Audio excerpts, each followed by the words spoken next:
We will now reconvene the special call session for the Spring ISD Board of Trustees, and the time is now 7:58 p.m. Let the record show that Trustee Adams has joined us this evening. I'd like to recognize our General Counsel, Jody Zinnerman, for our next item. What did I say? Kinnemer for our next item. Sorry, guys.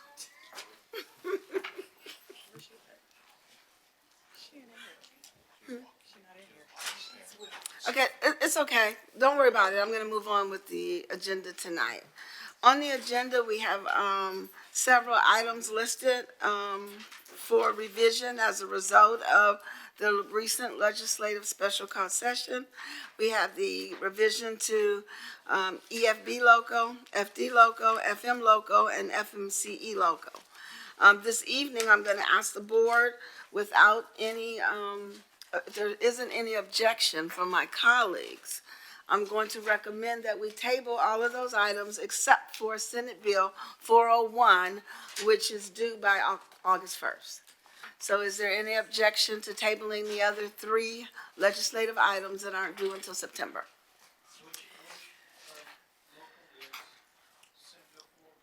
I don't know. Yes. It's the homeschool one, but you're asking me which one of these is it? I'll need, Jody's not here. You found it? Okay. All right, so, we are going to table the other three items, which would be EFB loco, FD loco, and FMCE loco to our August board meeting. But tonight, we are going to hear FM loco, which is a result of Senate Bill 401. Okay? And so at this time, I'm going to ask our athletic director, Daryl Oliver, if he would like to come up and share with the board his recommendations around Senate Bill 401.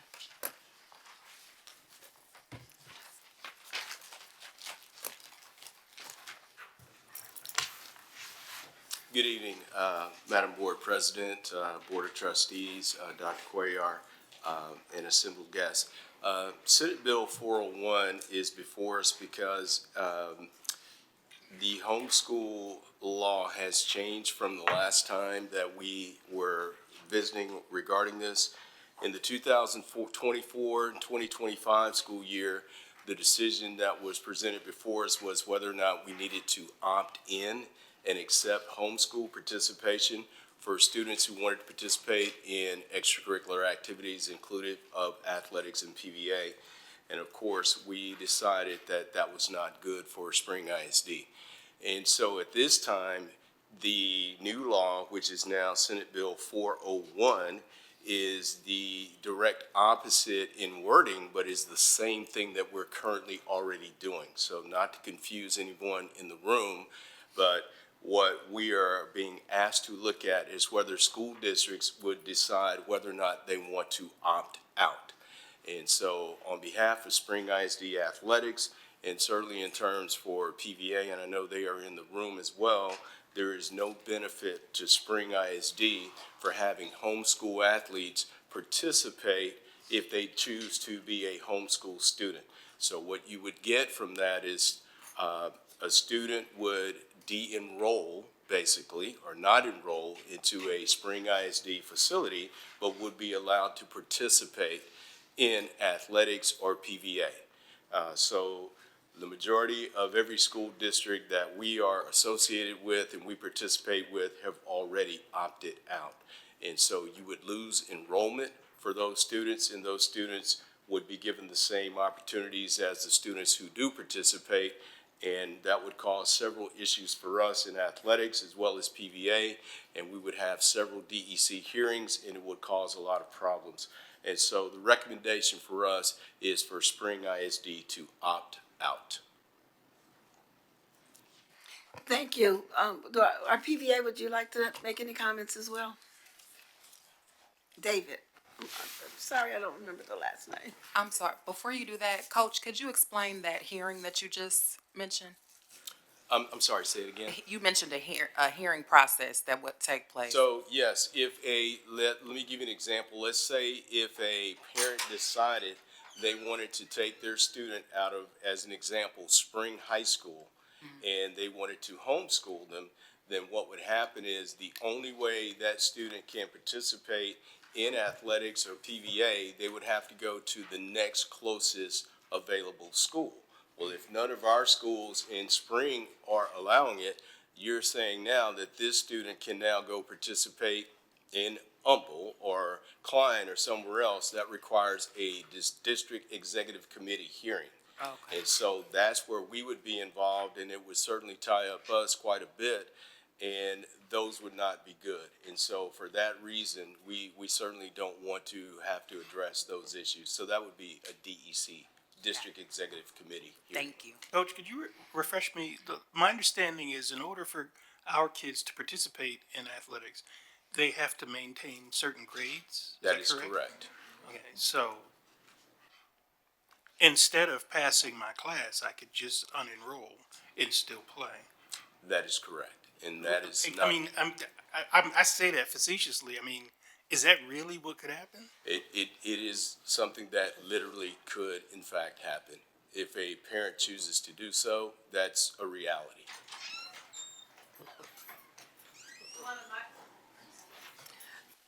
Okay, and so what I'd like to do is ask for a motion so we can proceed with any additional discussions after we hear from David. About the motion, because my notes said that we needed to discuss FD local and FM local. So I need clarification on that before I make a motion. For SB 401. Okay, while we clarify that with our legal counsel, I'm gonna let David, thank you, Lancherby, provide his comments for PBA. For our performing visual arts programs, all of our UIL participation, for the most part, is by evaluations now. As you look at concert sight reading, which also require enrollment in a state-approved course. Those homeschool students for the fine arts courses, most of the time, are not enrolled in a state-approved course. So then we run into a chicken and the egg issue if we allow those students to participate, because they're not coming to school during the school day, so they're not getting that instruction, because most of those groups meet during the school day. So for our recommendation would also be the same as athletics for this.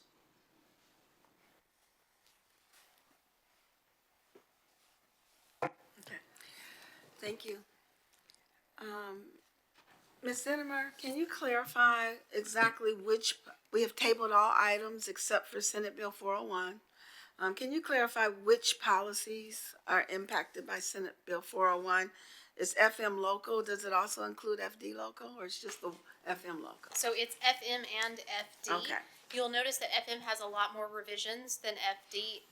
The key thing for FM is the citation, the blue section on the front page. Those other recommendations are the policy audit. TASB incorporated all of the recommendations to this local policy that were promulgated by the policy audit in the future draft of this. So if you only want to make those specific changes related to this Senate bill, those are the ones specifically listed in blue. I believe they are only on the front page. Okay. For FM. With respect to FD, those are also specifically related to this Senate bill. And that is on page, it's on page 24, based on the red. And then the other, listed items are those revisions that gets this policy back to a TASB model policy on the first page of FD.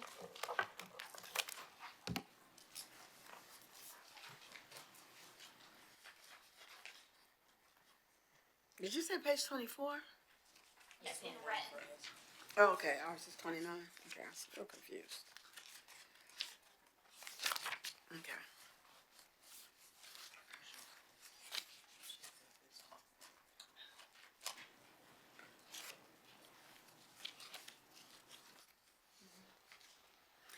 So at this time, I will entertain a motion regarding the Senate Bill 401, implement impact to FM and FD local. Madam President, I move that the Board of Trustees approve and adopt the first reading of TASB recommended interim revisions of board policies FD local and FM local as presented by the administration. Second.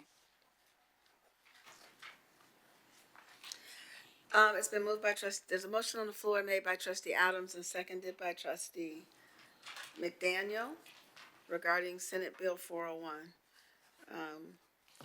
Do we need to specifically include in that motion language that we're opting out? That is correct. Okay. Each school district board of trustees must decide and use that wording to opt in or opt out. Right, and so will you accept a friendly amendment Well, to that that's- motion? I mean, so That we are opting out? my understanding of how this works, just so we can be clear, is that the version presented by the administration does that. Is that correct? That is correct. So So by we're just- adoption of the policy, you are making that choice. Right. Because that's the policy language That's that's what's here. being recommended. Can we clarify that we're opting out though in the motion? I just don't know I don't know that that's proper. So I want to be clear that that's proper. Are you sure about this? The decision that the UIL has, and I can read some of the verbiage I have here. Okay, that'd be helpful. So let me read what the UIL's recommendation is to school boards. For 2025, ISDs shall provide homeschool participation unless the school board votes to opt out of allowing homeschool participation. Homeschool students may participate in UIL activities at the school closest to the student's residential address that does allow homeschool participation.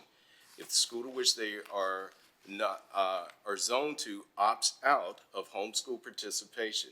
So to accomplish this new law, UIL is setting the date for opting out, and it talks about the date. So basically, the verbiage is the school district has to decide whether to opt in or opt out in accepting Senate Bill 401. And so even, I know Dr. Cuellar is our acting superintendent, so in the UIL portal, myself, under his leadership, would have to go into the UIL portal, and we would have to say we are opting in or opting out. So so for purposes of board policy though, what we do is approve or reject an amended policy that's here. And so the amended policy that I'm looking at has a subtitle, students not enrolled, and this is being added to FD local, and I think it does what you're saying. A student enrolled in a private school, including a homeschool, shall not be eligible for concurrent enrollment in the district, nor for participation in curricular or extracurricular activities except as required by law. And then it references two other local policies. I think that does that. Now, what you and the superintendent have to do in terms of the UIL portal, I think is a separate issue from the way we properly approve policy.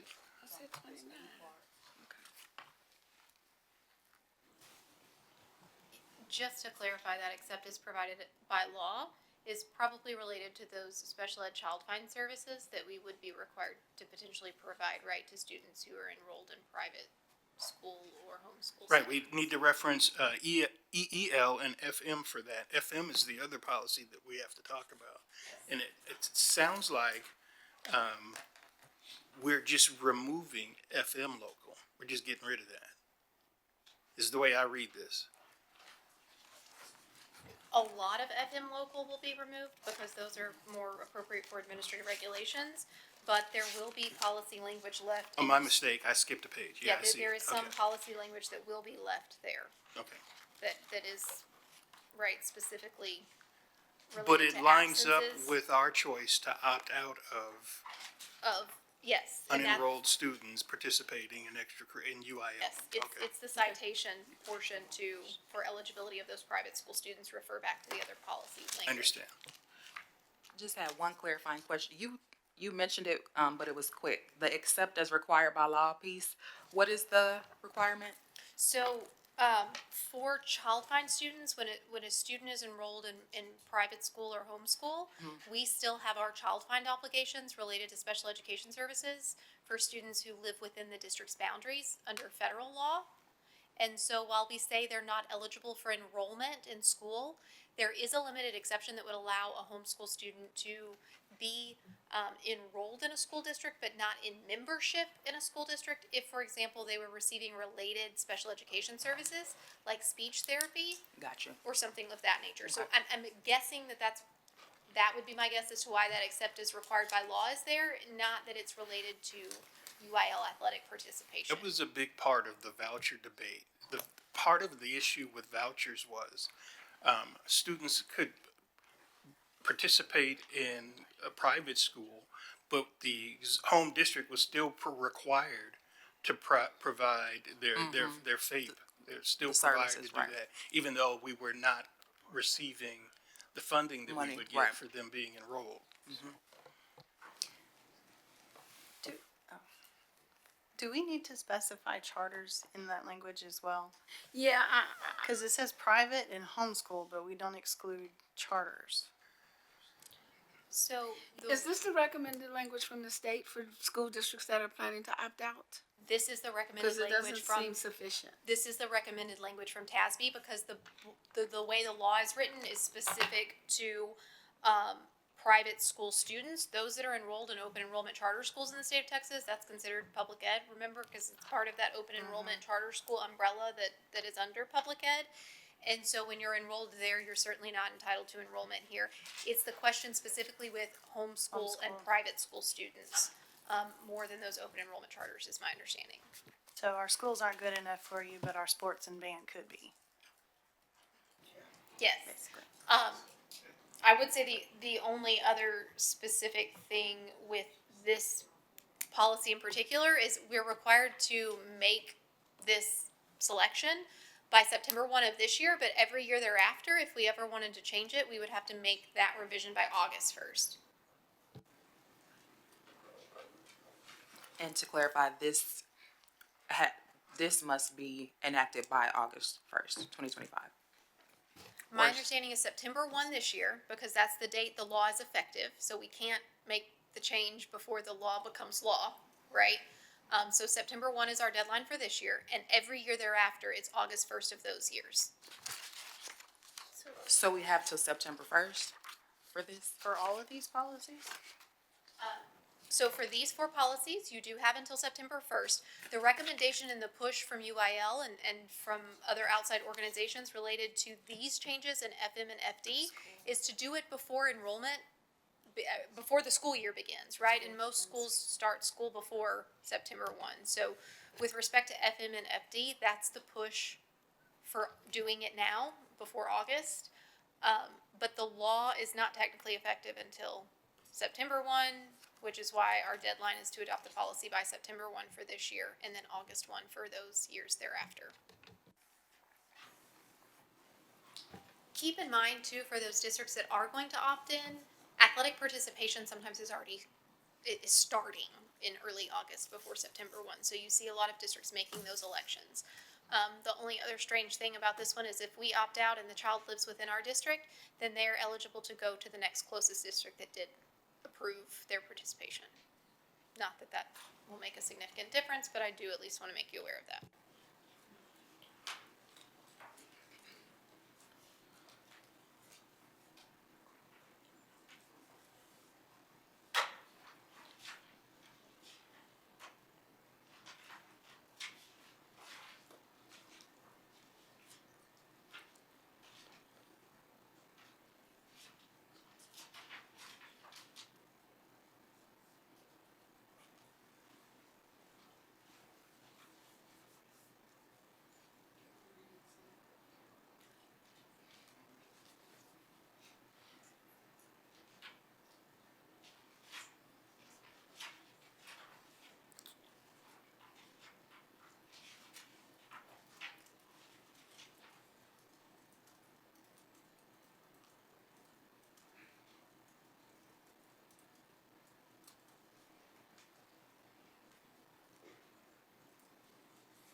bill itself, it says participation is limited to the student's resident school unless the district opts out, in which case the student may attend the nearest non-opt-out school.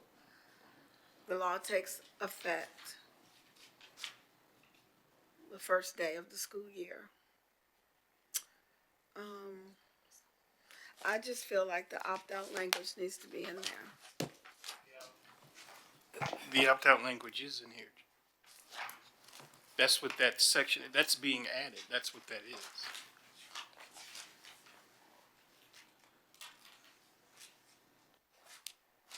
This is saying it is our policy not to allow students who are not enrolled in the district to participate.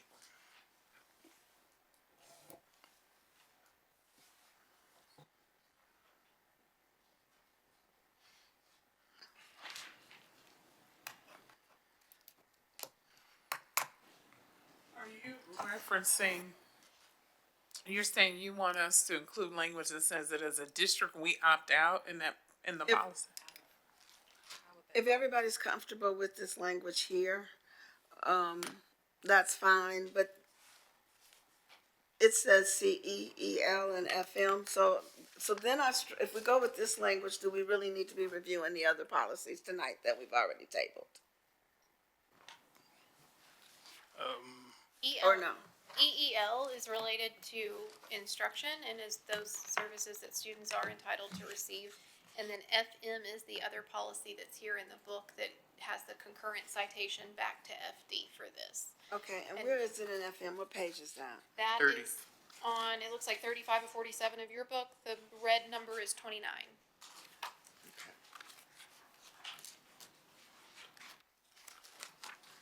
It's because they're updating 29, the you're reference right. to participation for homeschool students.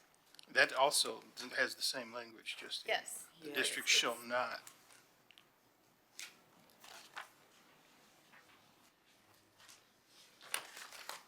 Any other discussion? There's a motion on the floor that can stand as is. Hearing none, all those in favor, please raise your right hand. That motion carries unanimously. Seeing that we do not have any additional items on tonight's agenda, Do you need a motion to table the other three, or are we good? with no, that? I didn't have an objection, so we're good. Okay. The Board of Trustees will now recess this open session and convene in a closed meeting in accordance with Texas Open Meetings Act, Section 551.071 and 551.074. No voting will take place in the closed meeting. Any action the board wishes to take as a result of the discussion in the closed meeting will take place after the board reconvenes in open session. Time is now 8:21 p.m. We will now reconvene the open session of the Spring ISD Board of Trustees on Tuesday, July 22nd, 2025, and the time is now 10:04 p.m. Are there any motions? Hearing none, I'll entertain a motion to adjourn. Madam President, I move we adjourn tonight's special call meeting. Second. Moved by trustee Adams and seconded by trustee McDaniels to adjourn tonight's meeting. Is there any discussion?